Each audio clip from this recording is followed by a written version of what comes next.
Hello everyone, in today's video, I'm going to show you how to fix the Google Antigravity login issue. First, make sure your internet connection is stable. Shut it off, wait a few seconds, and then turn it back on. A weak or unstable connection can cause login problems in Google Antigravity. You can also enable airplane mode, wait a few seconds, and then disable it to refresh your network connection. Next, restart your computer to clear any temporary glitches that might be affecting the login process. After restarting, open Settings on your PC. From the left-hand menu, click on System. Scroll down and select Troubleshoot. Then run the available troubleshoot options to detect and fix any system issues. Once that is done, go back and click on Windows Update. Click Check for updates and install any pending updates to ensure your system is fully updated.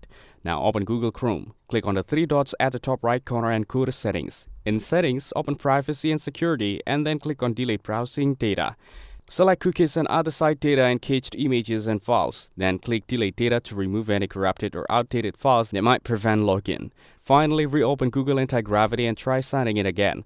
The login should now work without errors. That's it. Thanks for watching. Don't forget to like and subscribe for more videos.